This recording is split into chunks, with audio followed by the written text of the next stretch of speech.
जय गुरुदेव। प्रेमी भाई बहनों, आज मैं आपसे एक बहुत ही महत्वपूर्ण सेवा के बारे में चर्चा करूंगा, जिसके बारे में लोगों को जानकारी नहीं थी। अगर शायद ये जानकारी होती तो संगत भटकती नहीं। तो आप सोच रहे हो कि उन लोगों की बात की चर्चा करूंगा या 10 मार्च को जो गुरु महाराज ने कहा था, जो भी सेवा देना है इनको दे देना, इन्हीं तिवारी जी को, बाबा मकान जी महाराज को, पूज्य महाराज जी को, और उनका दफ्तर 24 घंटे खुला रहता है, तो वो सेवा मुझ तक पहुँच जाएगी। तो इनकी तो चर्चा मैं कर चुका हूँ, तो इनकी चर्चा मैं नहीं करूँगा। फिर वो कौन सी सेवा है जो बड़ी महत्वपूर्ण है, जो लोग मैं कह रहा हूँ नहीं जानते थे। अगर जानते होते तो शायद संगत नहीं भटकती। शायद बहुत कम लोग जानते हैं, ये जानते हैं तो उस पर ध्यान नहीं देते हैं। तो वो सेवा थी, मतलब बाणी सेवा। अब आप कहोगे ये कौन सी सेवा है?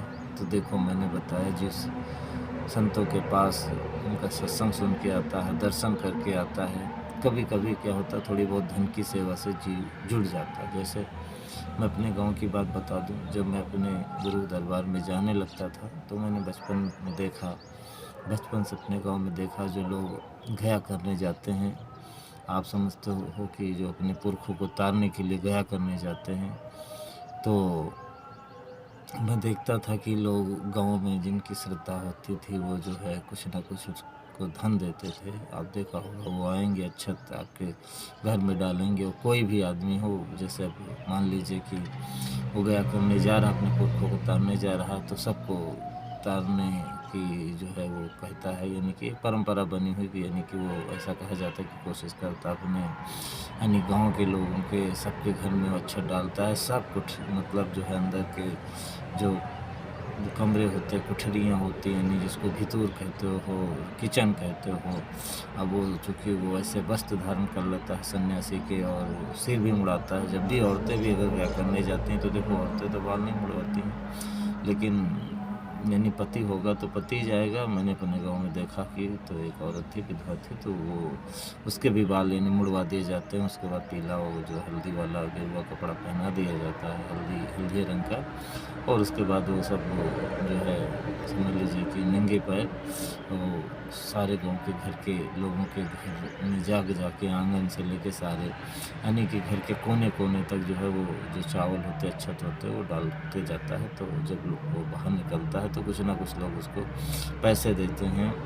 यानी कि इस तरह आप समझिए कि अपने गांव में, और उसके बाद वो अपने ननिहाल में जहाँ मामा नाना रहते हैं उनके यहाँ भी जाता, पूरे गांव में जाता है।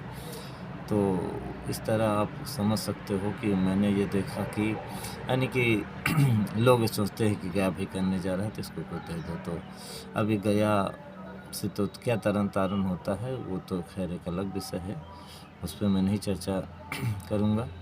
मैं अपने गुरु महाराज की बात कर रहा हूँ। तो जब भी मैं मथुरा जाता तो मेरे अंदर भी यही भावना होती कि कुछ जो लोग हैं जिनको गुरु महाराज से श्रद्धा है, देखो ये श्रद्धा का देश है। और संतमत में गोस्वामी जी महाराज ने जैसे लिखा है आपके रामचरितमानस में कि जे श्रद्धा संभल रहित नहीं संतन कर साथ, तिनका मानस अगम मत जिन्हें न प्रिय रघुनाथ। तो जिनके पास श्रद्धा नहीं है उसको मालिक कैसे मिलेगा?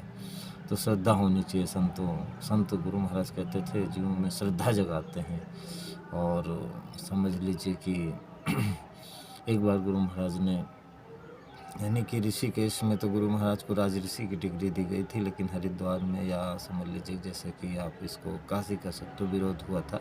तो गुरु महाराज ने साधुओं से कहा था, देखो हम जैसे ही फक्कड़े 3.5 हाथ के शरीर में आते हैं और जो है समझ लीजिए लोगों की श्रद्धा पैदा करते हैं, और उससे फिर जो है आप लोगों को लाभ मिलता। कहने का मतलब गुरु महाराज का था कि जैसे कोई एक MBBS डॉक्टर, बहुत काबिल डॉक्टर पढ़ लिख करके आए, और उसके बाद किसी ऐसी जगह पहुंच जाए जहां झोला छाप डॉक्टर हों, तो जाहिर सी बात है झोला छाप डॉक्टर उसका विरोध करेंगे। लेकिन अब वो जब पढ़ा लिखा है, योग्य है, अनुभवी है, तो वो जब कठिन से कठिन असाध्य बीमारियों का जब वो इलाज करेगा तो डॉक्टर के प्रति श्रद्धा हो जाएगी। तो अब उसी का वेशभूषा लोग बनाएंगे, वैसा ही कोट पहनेंगे, आला टांगेंगे, उस तो फिर ये होगा कि उसी के नाम पर ही तो श्रद्धा जो होगी उसी से तो भाई आपके ऊपर भरोसा करेंगे झोला छाप डॉक्टरों के ऊपर, तो उसी के समझ लो एक तरह से कमाई खाते हैं। अगर कोई जो यानी सच्चे डॉक्टर ना आए तो समझ लीजिए कि झोला छाप डॉक्टर के प्रति श्रद्धा ही नहीं होगी, तो फिर वो झोला छाप यानी डॉक्टर की जो वेशभूषा होती है उसके प्रति श्रद्धा ही नहीं होगी, तो कौन उनसे इलाज कराने जाएगा। तो गुरु महाराज का मतलब ये था कि हम जैसे ही फक्कड़ आते हैं और ये श्रद्धा पैदा करते हैं, तो श्रद्धा बहुत बड़ी चीज़ है। तो कहते हैं जे श्रद्धा संबल रहित नहीं संतन कर साथ, तिनका मानस अगम थी जिन्हें न प्रिय रखना। तो मानसरोवर उनके लिए बड़ा अगम है। यहाँ के मानसरोवर की बात महात्मा नहीं करते हैं, जो आप अंतर में जानते हो, साधना में चढ़ाई में जो मानसरोवर होता है उसकी बात करते हैं। तो देखिए, मैं आपको ये बता रहा था कि श्रद्धा होनी चाहिए, तो लोगों के अंदर श्रद्धा संतों के प्रति है, कितना भी घोर कलयुग क्यों न हो, लेकिन आज भी संतों के प्रति आम जनमानस में श्रद्धा है, चाहे वो जैसे भी है पर है। तो श्रद्धा तो मेरे गांव के लोगों के अंदर थी, और फिर श्रद्धा पैदा की जाती है महात्माओं की महिमा गा गा करके, और संत मत से आदमी जुड़े और अपने गुरु को जाने। ये जो पहली बार उसको ये भेद मालूम हो कि सब जो कहाँ के रहने वाले हैं और संत क्या होते हैं, और उसके बाद वो बताए ना तो वो तो गूंगा हो सकता है। मैं तो मानता हूँ कि कहते हैं जीभ से दादुर की तरह से है, मतलब जो है जीभ से दादुर जी समाना, जे नहीं करें संत गुनगाना या राम गुनगाना, समझ लीजिए। तो वो फिर बेमतलब की संसार में टर टर की बात करती है, गुरु की महिमा नहीं गाती है। तो समझ लो निर्मल बाणी पा करके नाम तेरा न गाया, नैन मूंद के है परमेश्वर कभी न तुझको धाया, मन बीड़ा की तारे टूटी अब क्या गीत सुनाऊं, मैली चादर ओढ़ के कैसी द्वार तिहारी। तो देखिए, मीराबाई से प्रेरणा सभी लोग लेते हैं, जितने भी परमार्थी प्रेमी हैं, भक्त हैं, क्योंकि अब उनको तो हालांकि वो अपने गुरु की दीवानी थी, लेकिन फिर भी लोगों ने वो उस कृष्ण की दीवानी थी जो सब कृष्णों का कृष्ण है। और समझ लीजिए कि जो शब्द है कृष्ण का मतलब होता कृष्ण माने यानी खींचने वाला, और माने पाप यानी कि जो पाप को खींचता है। तो पाप को तो सिर्फ और सिर्फ जो है महात्माओं की वाणी जो निकलती है उनके मुखारविंद से वो खींचती है, या उनके आदेश पे जो आप सेवा करते हो तन मन धन की, वो खींचती है। समझ लो या अंतर में समझ लीजिए, जब आप अंतर में उनकी आवाज़ सुनते हो जो धनियों की आवाज़ है। हालांकि गुरु महाराज ने कहा था कि धनी के स्वरूप जब फटता है यानी कि दो भागों में विभाजित होता है, तो जैसे दरवाज़ा आप खोलते हो उसमें तो दो विभाग होते ही हैं, लेकिन वो जो जुड़े रहते हैं उसके बाद जब हटते हैं तो समझ लो सामने तरफ होता है। ऐसे ही यानी कि जो सच्चे साधक हैं, गुरु महाराज ने कहा, वो धनियों के स्वरूप से गुरु का स्वरूप प्रकट कर लेते हैं। तो गुरु तो सब जगह, इसीलिए कहा गया कि गुरु ही ब्रह्मा बना बैठा है, ब्रह्म पार ब्रह्म गुरु साक्षात पार ब्रह्म। तो फिर समझ लीजिए वहाँ सब जगह गुरु है। ये है कि वो स्वरूप आपको बताया गया। तो मतलब ये है कि आप समझे इस चीज़ को कि श्रद्धा बड़ी चीज़ है और श्रद्धा होनी चाहिए, और श्रद्धा के संबल से ही जो है वो मानसरोवर ऊपर में जो चढ़ता है। तो श्रद्धा का संबल जब लोगों के पास यानी होगा तभी वो संतों से जुड़ेंगे। तो खैर मैं आपको बता रहा था कि गांव के लोग हमारे जो है, फिर जब मैं निकलता था तो कुछ ना कुछ कहते थे। तो आप इस तरह प्रेमी नए जीवों को संत मत में ला सकते हो। यानी धन की सेवा भी पहले हो जाती है जो उनके पास श्रद्धा होती है। तो जो भी कुछ यानी कि अक्सर लोग जो है चावल है, आटा है, या कुछ पैसा है, या खटाई है, नमक है, ये सब अक्सर आपने देखा हो जहाँ कहीं भी भंडारा होता है संतों के यहाँ। जाहिर सी बात है, जैसे इसीलिए संत महात्मा भंडारा भी करते हैं। अब कुछ प्रेमी भटक रहे हैं, वो कह रहे हैं कि अरे भाई संतों के जाने पे भंडारा नहीं करना चाहिए। अब बताइए, गुरु महाराज के प्रेमी अपने गुरु भाई हैं, वो ये कह रहे हैं कि भंडारा नहीं करना चाहिए। देखो सभी की पुण्यतिथि मनाई जाती है, जिसको कहते हो जिस दिन महापुरुष या बड़े बड़े समाज सेवी इस संसार से विदा होते हैं, जन्म की तो जयंती होती ही होती है महापुरुषों की और देशभक्तों की। आप समझ लीजिए कि समाज सेवकों की और जो बड़े बड़े मानवता के सेवक रहे उनकी जयंती तो मनाई ही जाती, समाज मनाता ही, दुनिया मनाती ही। लेकिन जो है पुण्यतिथि भी मनाई जाती है, याद किया जाता। पुण्यतिथि को उसको पुण्य ही तिथि कहते हैं, उसको पाप की तिथि नहीं कहते हैं। यानी पुण्य का मतलब होता है कि वो पुण्य का काम किए, तो जिन संसार से विदा होते तो उनको याद किया जाता है। तो याद की बरसी एनिवर्सरी मनाई जाती है। गांव में अभी भी बहुत लोग हैं जो कि अपने यानी कि श्रद्धा है उनको अपने पुरखों से। अपने गुरु भाई थे तो वो श्राद्ध करते थे, तो मैंने पूछा आप तो टारधारी थे लखनऊ के, तो उन्होंने कहा कि भाई मेरा मतलब था कि अब संत मत में आप हो और ये सब जो है श्राद्ध। बोले कि ये तो अपने पूर्वजों के प्रति हमारी श्रद्धा है। श्राद्ध का मतलब होता श्रद्धा से किया गया काम। तो जिन पुरखों को वजह से हमको मनुष्य शरीर मिला पिता की वजह से, या समझ लीजिए पिता को पिता की उनके पिता की वजह से मिला, तो पुरखों के प्रति श्रद्धा व्यक्त करना। कहा मेरे कोई इच्छा नहीं है, कोई समझ लो कि काम और तेरहवीं जैसी कोई चीज़ नहीं है। अब उसको लोग तो भी बहुत लोग श्रद्धा से करते हैं, और ये है कि हमारे पिताजी हमको इतना दे गए, हमको परमात्मा के रास्ते में अच्छी शिक्षा दिया, हमारी बुराइयों से बचाया, हमको योग्य बनाए, काबिल बनाए, संसार में 4 पैसा कमाने काबिल हुए, थोड़ा मान सम्मान कमाने यानी कि प्राप्त करने काबिल हुए। तो हमारे पुरखों ने जो पोषण दिया, पिता का मतलब होता है जो पोषण दे, किसके? बच्चे का। बच्चे बच्चियाँ जो होती हैं माता पिता के, तो पिता का मतलब होता है उसके तन का पोषण तो करते ही हैं, और जाहिर सी बात तन को फिर यानी कि गृहस्थ आश्रम की ज़रूरत पड़ती है। तन की अपनी अपनी ज़रूरतें हैं, तो शादी ब्याह करते हैं बच्चे बच्चियों की, तो उसके तन का पोषण, फिर उसके यानी धन से भी मदद करते हैं कि धन को भाई कुछ तो आपने खर्च किया, कुछ उसको ये दोगे कि भाई अपने हिसाब से कुछ चीज़ खरीद ले, तो धन भी से पोषण उसको करते हैं। निर्धनी नहीं रहने देते हैं, कुछ पहले धन से पोषण करते हैं, फिर उसको इतना काबिल बनाते हैं कि स्वयं धन कमा सके। तो धन से पोषण, उसके बाद फिर समझ लीजिए उसके मन यानी भावनाओं का भी पोषण करते हैं कि बुराइयों की तरफ न जाए। लेकिन संसार में आके सबकी अपनी इच्छा होती है, अपनी तरह से जीवन जीने की इच्छा होती है, तो वो समझ लीजिए कि उसके मन, जिसको कह सकते हो सपना और अरमान, इच्छाएं, लक्ष्य, मोटो एम, कुछ भी कह लीजिए, गोल पर्पज, वो सब पूरा करने की कोशिश करते हैं। तो ये होता है पिता का काम। तो मैं आपको बता रहा था कि भाई यानी कि जो श्रद्धा होती है भाई कि पिता हैं हमारे ऐसा कर गए, तो वो श्रद्धा होती है। तो श्रद्धा एक अलग चीज़ है, यानी कि श्रद्धा संतों के प्रति है, हमेशा रही है। और संत हमेशा जो है, गुरु महाराज कहते हैं संतों ने हमेशा जो है लोगों को भला किया, ठगों ने ठगों को ठगा। जो जीव यानी कि दूसरों को ठगते हैं, यानी जो मनुष्य शरीर में है, बाकी पशु पक्षी तो नहीं ठगता है, तो वो तो अपना पेट ही भरने तक सीमित रहता है। इंसान का ही जो है कभी पेट नहीं भरता है, समझ लीजिए। गुरु महाराज कहते हैं कमी का देश है, कभी पूरा किसी का पड़ा नहीं। तो आप समझो कि जो लोग फिर भी दूसरे को गलत ढंग से ठगते हैं, उनको फिर संत भेष में बहुत ठग मिल जाते हैं और ठग लग जाते हैं। तो खैर गुरु महाराज ने काशी में कहा था कि देखिए हम जैसे ही फक्कड़ आते हैं और आपकी यानी कि महिमा कराते हैं, समझ लीजिए। तो खैर वैसे तो ऋषिकेश में राज ऋषि की डिग्री दी गई, हरिद्वार में गुरु महाराज को वहाँ के सन्यासियों ने, ऋषिकेश के सन्यासियों ने यानी कि माना, लेकिन काशी में थोड़ा विरोध लोगों ने किया था। तो ये बात उस समय की यानी कि है, या उस समय गुरु महाराज ने समझ लीजिए उसको कही थी, उस समय गुरु महाराज ने कही थी। खैर तो मैं तो गाँव में अपने जो भी प्रेमी कुछ देते थे वो नामदानी नहीं थे। इससे क्या मतलब है? अब ये है कि गुरु महाराज ने जैसे मंदिर में कह रखा था कि भाई मांसाहारी शराबी का पैसा नहीं लिया जाएगा। हालांकि इससे भी बहुत बड़े जघन्य अपराध होते हैं, लेकिन अपराध तो तभी भी करेगा जब उसकी बुद्धि नहीं शुद्ध होगी, और बुद्धि जब तक वो मांस शराब छोड़ेगा तो उसकी बुद्धि कैसे शुद्ध होगी। तो अगर मांसाहारी शराबी नहीं है तो उसका स्वामी जी लेते थे। बहुत लोगों ने तर्क किया कि भाई कोई हत्या करता, लूट करता, कत्ल करता, अग्नि करता, दंगा फसाद करता, तो उसके लिए तो बाबा जी ने यानी कि गुरु महाराज ने नहीं लिखा है कि ऐसे बुरे काम करने वालों का पैसा नहीं लिया जाएगा।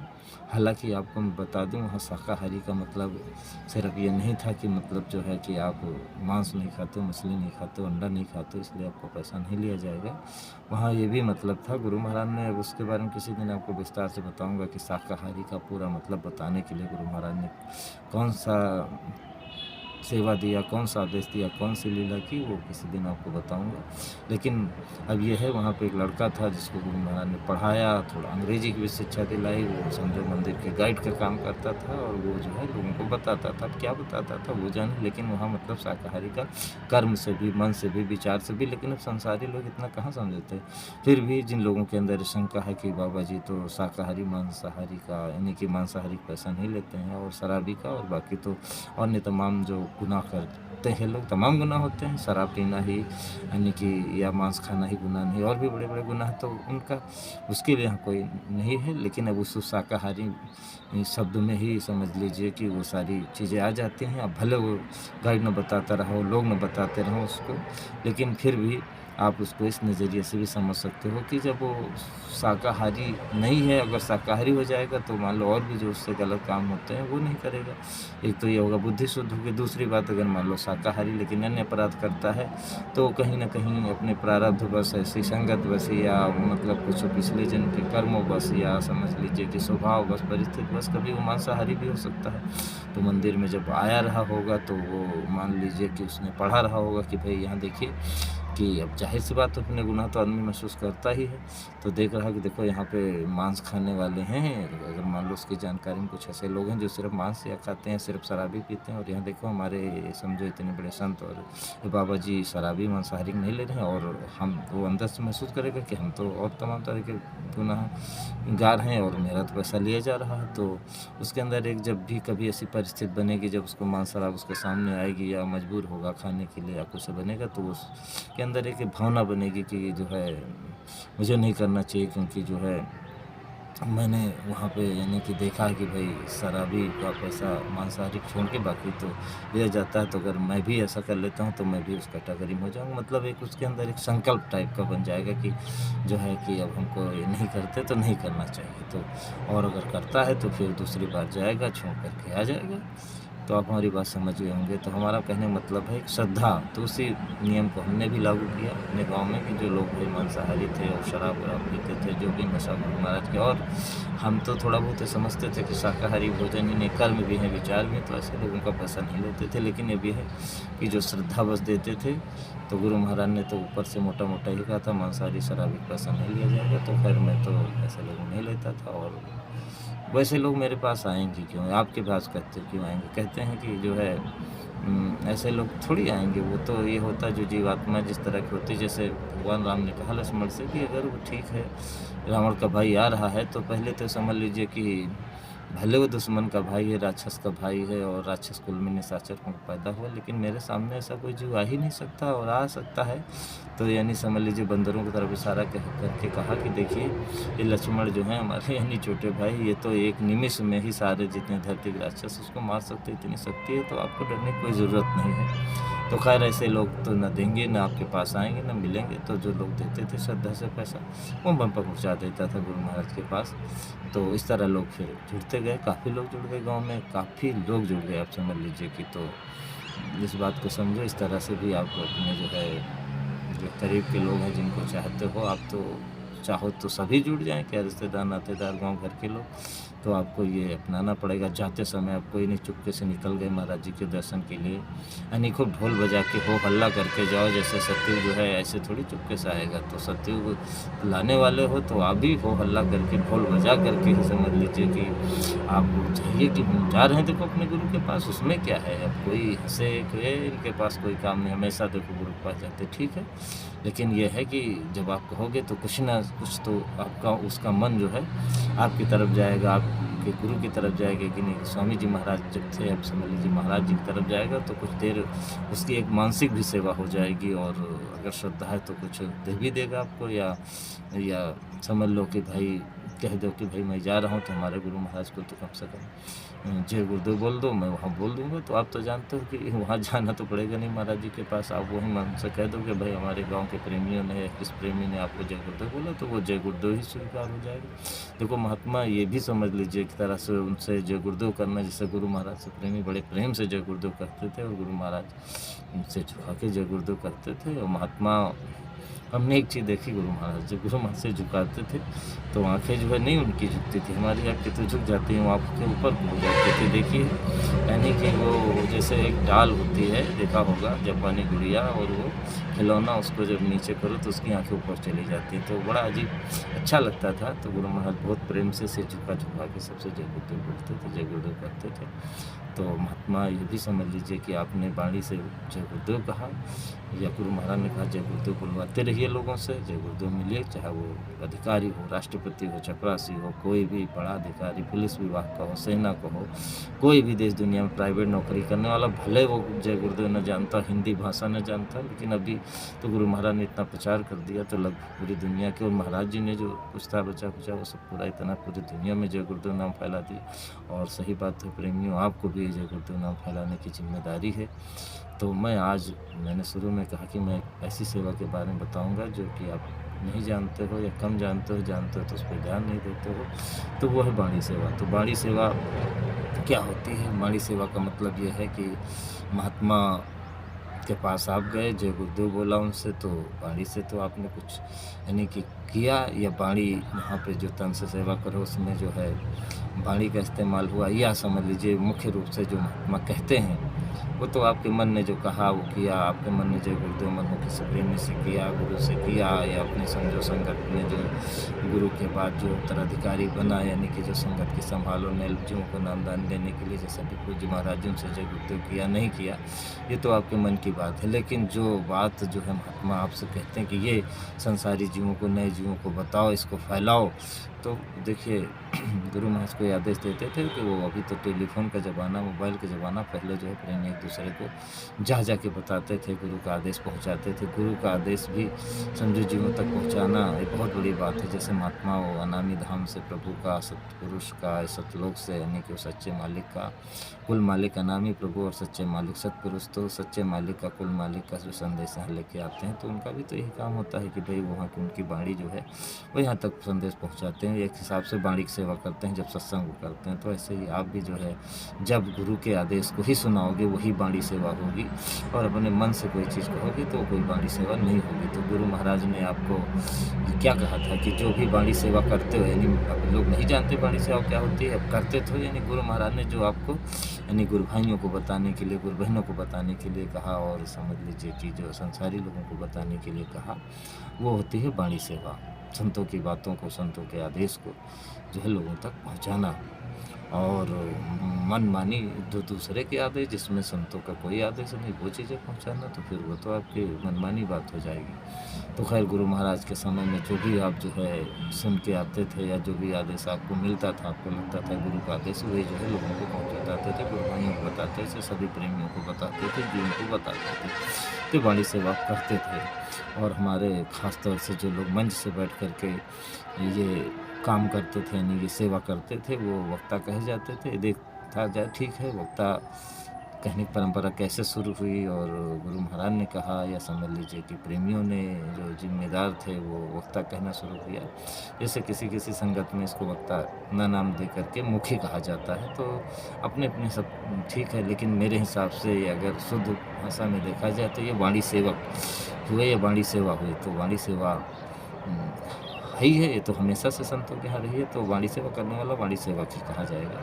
तो खैर ये वाणी सेवक जो विशेष रूप से मंच से सुनाते हैं, वैसे कहीं से भी सुनाओ, आप वाणी सेवा करो तो वाणी सेवक हो, लेकिन अभी मंच से जो सुनाते हैं, अब उनके लोगों की थोड़ी श्रद्धा ज़्यादा हो जाती है। तो अब ये है कि वो बेचारे जो है पता नहीं कहाँ के क्षेत्र से आए हैं गुरु महाराज के पास, तो अब कोई पहले से ही वक्ता था, कोई कथा कह रहा था, कोई लव कुश मंदिर पे गाना बजाना कर रहा था, कोई अयोध्या में, काशी में, मथुरा में कहीं क्या कर रहा था, कोई टीवी पे ही दिन रात वही देख रहा है सब कथा बथा, तो उससे कोई मतलब नहीं। आपका मतलब है कि वाणी सेवक तो वो होगा जो गुरु जो कह रहे हैं, जो महाराज जी कह रहे हैं, कहने के लिए कह रहे हैं, या उसको लग रहा है कि गुरु महाराज और संत मत के अनुसार ये चीज़ें हमारे गुरु भाइयों तक जानी चाहिए और इनको मालूम होना चाहिए, जिससे कि आपको अंदर आत्मा से चीज़ महसूस हो रही है, तो वो आप सुनाइए। ये भी हो सकता है कि वो चीज़ थोड़ा लोगों को कम अच्छी लगे, लेकिन वाणी सेवा तो फिर यह है गुरु की, नहीं तो आपको फिर उसका फल क्या मिलेगा। अच्छी लगने वाली चीज़ आप सुनाओगे तो ठीक है, अच्छी लगी मन को, तो फिर वो तो यह है कि आपकी बड़ी सेवा करेगा, खिलाएगा, पिलाएगा, कपड़ा देगा, पैसा देगा, और बड़ा आपको बार बार बुलाएगा, तो वो तो सब आपको मिलता रहेगा। लेकिन गुरु की खुशी, गुरु की जो है प्रसन्नता, गुरु की दया, गुरु की, वो कैसे आप तक पहुँचेगी। तो आप वही करिए जो गुरु महाराज ने आपको कहने के लिए कहा। अब बात है, गुरु महाराज जब जाने लगे, उनको पता था कि भाई हमको जाना है, महात्मा तो त्रिकालदर्शी होते सब जानते हैं, तो खैर उन्होंने जो है जाने पहले गुरु महाराज ने जो भी सेवा का मतलब ये था कि मैंने तन की सेवा आप जानते हो, धन की सेवा जानते हो, मन की भी आप समझते हो, लेकिन वाणी सेवा जो कम ही चर्चा होती है। तो वाणी सेवा का मतलब जो गुरु महाराज ने कहा, यानी कि जब तक गुरु महाराज जो कहते थे वही आप प्रेमियों को बताते थे, गुरु भाइयों को बताते थे, संसारी लोगों को बताते थे, देखो हमारे गुरु महाराज ने ये भविष्यवाणी की और ये कहा, और ये अगर शराबी ये नहीं सुधरे तो आगे क्या होगा, सब तमाम बातें आप गुरु महाराज जो बताते थे और बताने के लिए, प्रचार करने के लिए कहते भी थे, वो आप करते रहे। लेकिन अब गुरु महाराज के जाने के बाद किस बात का प्रचार करोगे? जो गद्दी पे बैठ जाएंगे मथुरा पे, वो जो कहेंगे वो करोगे कि क्या करोगे? अब वो जो किताबों में लिखा, पत्रिकाओं में, उसका प्रचार करोगे, जो कि धार्मिक यानी संत मत की पुस्तकें उनमें जो उनका प्रचार करोगे, जो राधा स्वामी की पुस्तकें उनमें जो संतों ने कुछ कहा, जीवन के लिए संदेश दिया, वो प्रचार करोगे कि स्वामी समझ लीजिए कि जो और धार्मिक ग्रंथों में हैं वो प्रचार करोगे, जो आपके पुरखों ने सिखाई उसका प्रचार करोगे, जो विद्यालय में आपने कुछ नीति और ये धार्मिक चीज़ें, कहानियाँ पढ़ी वो प्रचार करोगे, जो आपकी सोशल मीडिया यानी फेसबुक पे देखते हो, यूट्यूब पे देखते हो, या समझ लीजिए कि न्यूज़ पे देखते हो, अखबार में पढ़ते हो, पत्रिकाओं में पढ़ते हो, वो सब तमाम चीज़ें जो आप जो है उपदेशात्मक रूप में पढ़ते हो, वो सब का प्रचार करोगे? वो सब कुछ नहीं। आपकी वाणी है, आपकी वाणी से सिर्फ वही चीज़ निकलनी चाहिए जो कि जैसा कि अब तन आप दे चुके हो, तो जैसा इसका उपयोग जो है हमेशा गुरु को सिर पे मस्तक पे सवार रख करके वही बोलना है। कहते भी हैं कि वाणी एक अमोल है, जो कोई बोले जान, ये तराजू तौल के तब मुख मारा। आज आप इसे जो मेरी बातें सुन रहे हो, इससे आप विचार करना कि हम बोलने को कुछ भी जो है, जब से ये हमने यानी चिल्लाना माँ के पेट से बाहर से आए और चिल्लाया, और तब से जब तक ये हमारी सांसें नहीं थमती, तब तक यह वाणी कंठ चक्र से जब तक सूरत नहीं समझती, कुछ ना कुछ आदमी बोलता है। कह सकते जन्म से लगभग मृत्यु तक कुछ बोलता ही रहता है, लेकिन बोलना क्या है? जब आप मर्यादित हो गए, जब आप नैहर में थे, शादी नहीं हुई थी, तो आप अल्हड़पना था आपके अंदर। जब शादी हो गई, यह कि शादी तो हो गई, लेकिन ये जब चार कहार आएंगे, मन बुद्धि चित्त ही लेके जाएंगे चार कहार, और जो है लेकिन गौना तो तभी पिया लेंगे जब ये है कि सब ये उसमें सुधार हो जाए, ससुराल में रहने के लायक हो जाए। ससुराल हमारा सतलोक है, जहाँ पे हमारा पिया है, जहाँ पे हमारा मालिक है, और ये हमारा नैहर बास सास सब छोड़ो। तो अब ये है कि संतन मेल मिलानी जी दादा गुरु की ये वाणी है। तो पहले इसीलिए गौने का प्रथा अपने यहाँ बनाई गई है। तो हमको वाणी को भी अपनी संयमित करना है। वाणी के लिए महात्माओं की बहुत वाणी आती है कि भाई तन से मत से वचन से काहू दुखत नाय, गोस्वामी ऐसे संत जन राम रूप जगमाए। और ये है कि भाई जो है ऐसी वाणी बोली, मन का आपा खोए और उनको शीतल करे, आपो शीतल होए। और ये भी कहा गया है कि सत्य ही बोलना चाहिए, सदा सत्य बोलो। लेकिन ये भी कहा गया है कि सत्य बोलो, लेकिन ऐसा सत्य ना बोलो जो कि दूसरे को अप्रिय लगे। यहाँ कड़वा की बात नहीं, कड़वा भी सच बोल सकते हो, क्योंकि कड़वा भी प्रिय होता है, जैसे मिर्चा लोगों को प्रिय होता है, पर प्रिय होना चाहिए। मीठा भी पता लगा कि शुगर है, आप मीठा खिला रहे हो ज़बरदस्ती, तो उसके लिए फिर वो प्रिय थोड़ी है, तो मीठा लेकिन अप्रिय लगेगा। तो अप्रिय वाणी न बोलो, चाहे वो कड़वी हो चाहे मीठी हो। मीठी जो लगे कि हाँ कि भाई, और ख़ास तौर से आप ये कहोगे कि महात्मा तो हमेशा जो है, जब लिखा गया उनके बारे में कि तन से मन से वचन से काहू दुखत ना है, वो बन से ऐसी वाणी किसी को नहीं बोलते हैं। किसी को बुरा लगे तो आप कहोगे कि महात्माओं की वाणी सुन करके लोगों ने उनको बहुत सताया, उनकी वाणी तो सुनाते और तो कुछ करते नहीं किसी के साथ जो है, तो क्यों बुरा लगा? तो बात यह है कि महात्मा ऐसी वाणी बोलते जो जीवात्मा को अच्छा लगे, किसी के मन को अच्छा लगे चाहे ना लगे।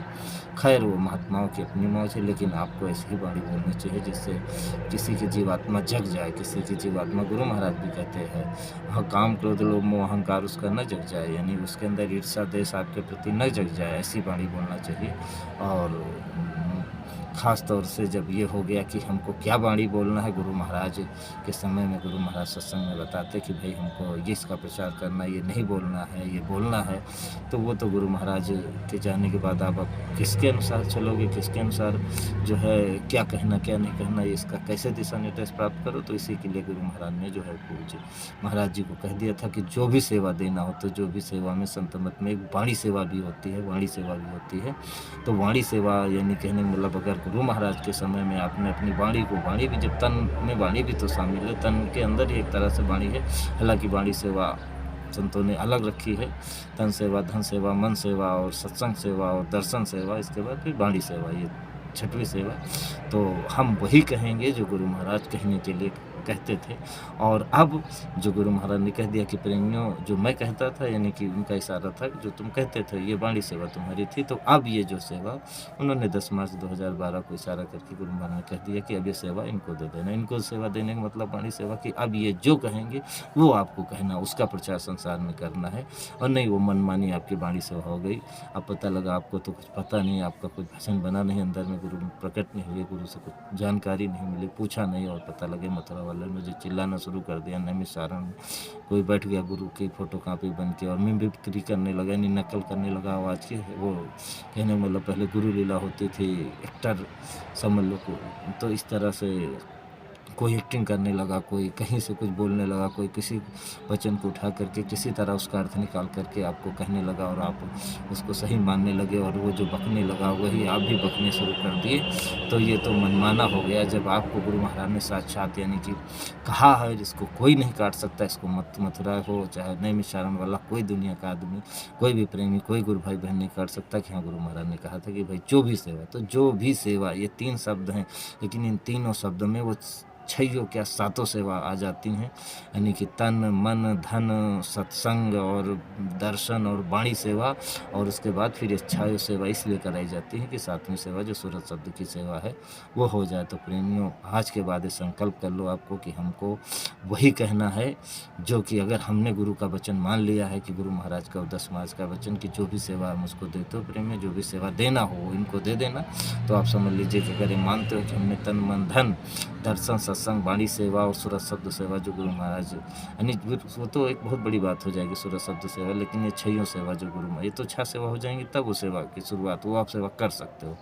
यानी कि समझ लीजिए कि वो उसके बारे में कभी मैं विस्तार से फिर बताऊंगा या अगली वीडियो में बताऊंगा। तो आप समझो कि ये सेवा जो गुरु महाराज के अनुसार आप करते थे, वो सेवा आप समझ लीजिए कि अगर गुरु से आपका लगाव है, प्रेम है, गुरु के आदेश को आप मानते हो, तो वो सब समझ लीजिए कि जब उन्होंने कह दिया कि अब जो भी सेवा मुझको यानी कि जो भी सेवा देना हो, तो गुरु महाराज को तो आप दे नहीं देते, नहीं थे, धन भी नहीं देते थे। आप समझ लीजिए कि वो तो आप जानते हो, तो महाराज जी के पास, भाई महाराज जी के पास तो नहीं जा सकते थे, लेकिन यहाँ प्रतिनिधि थे और वो उनके माध्यम से वो महाराज जी तक की सारी सेवा पहुँच जाती थी। गुरु महाराज फिर जैसा कहते थे कि भाई इसको यहाँ लगाना है, वो महाराज जी को आदेश दे देते थे, उसी अनुसार वो महाराज जी फिर वो जो सेवाएँ आती थी उससे फिर वो समझ लीजिए महाराज जी उस अनुसार वो सेवा धन की लगाते थे, या महाराज जी को आदेश देते थे कि अभी संगत में ये काम करवाओ, धन की सेवा लगवाते थे, या इस तरह ध्यान भजन 1 घंटा करवाओ, 2 घंटा करवाओ, 1.5 घंटा कराओ, तो देखिए वो मन की भी सेवा हो जाएगी, सिमरन ध्यान भजन, तो तन मन धन तीनों सेवाएं महाराज जी कराते थे। दर्शन तो आप गुरु महाराज का करते थे, वो दर्शन की सेवा हो गई, और फिर गुरु महाराज जो कहते थे 3 सेवा तो महाराज जी को हैंडओवर गुरु महाराज ने करी थी। अब खाली बचती थी कि आपका वो दर्शन वो गुरु महाराज ने अपने पास रखी थी, जाहिर से भाई गुरु का दर्शन करना चाहिए। लेकिन अगर अब फिर मैं किसी दिन वीडियो में बताऊंगा कि आपको दर्शन अब किसका करना चाहिए, आप दर्शन सेवा जो गुरु को देते थे, मैं एक जो है सेवाओं के ऊपर एक जो है अलग से सारी बातें आपको बताऊंगा। तो आज मैं वाणी सेवा बता रहा था, तो वाणी सेवा और दर्शन सेवा और सत्संग सेवा, ये 3 सेवाएं जो है, सत्संग अब हमको किसका सुनना है, यानी वो जो सत्संग सेवा कही जाती है, दर्शन किसका करना है जिसको दर्शन सेवा कही जाती है, और वाणी सेवा किसको, यानी किसके कहने पर हमको अब जो है अपनी जुबान से वाणी का इस्तेमाल करना है, यानी कि लोगों यानी कि किसकी बातें जो है दुनिया वालों को गुरु भाइयों तक बतानी है। जैसे गुरु के आदेश को पहले बताते थे, अब जो है वो सेवा महाराज जी की तरफ है, तो आपको महाराज जी के अनुसार ही वाणी सेवा अपनी करनी चाहिए। महाराज जी जो कहें कहने के लिए वही कहना चाहिए, वही इसी का प्रचार करना चाहिए। तो आप समझ गए होंगे। खैर, मैं विस्तार से फिर आपको किसी दिन बताऊँगा, और इन्हीं शब्दों के साथ मैं आपसे विदा लेता हूँ।